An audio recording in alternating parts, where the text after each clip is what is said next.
Good afternoon again. There is a second part to the prologue.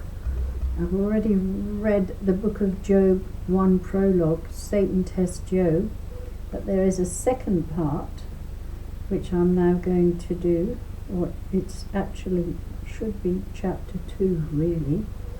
The way they've divided it up, it's in one and then 2 parts, but basically this is chapter 2.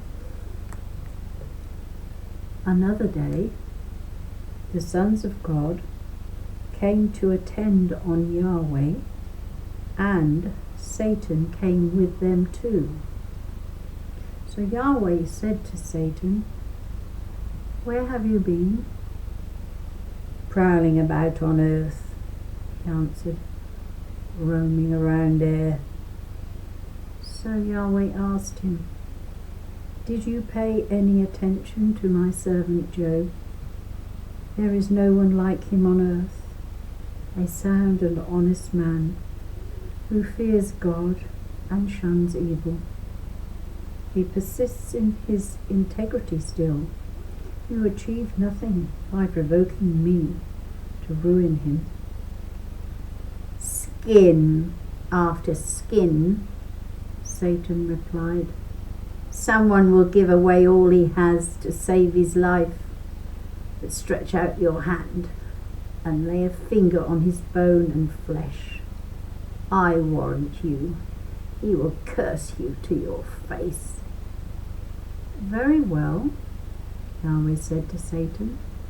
"He is in your power, but spare his life." So Satan left the presence of Yahweh. He struck Job down with malignant ulcers from the sole of his foot to the top of his head. Job took a piece of pot to scrape himself and went and sat among the ashes. Then his wife said to him, "Why persist in this integrity of yours? Curse God and die." "That is how a fool of a woman talks," Job replied.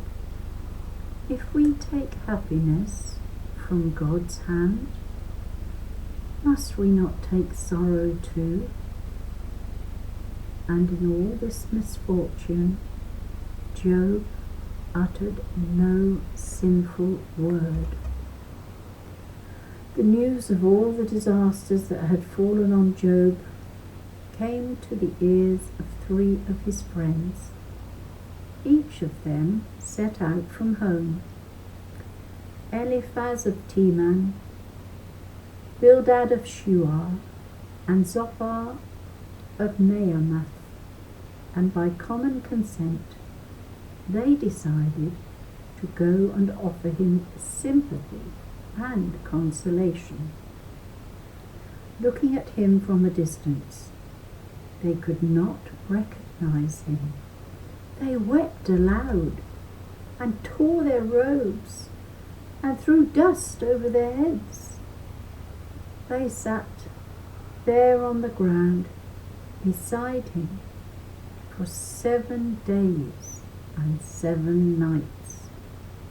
To Job they spoke never a word, for they saw how much he was suffering. The word of the Lord. Thanks be to God.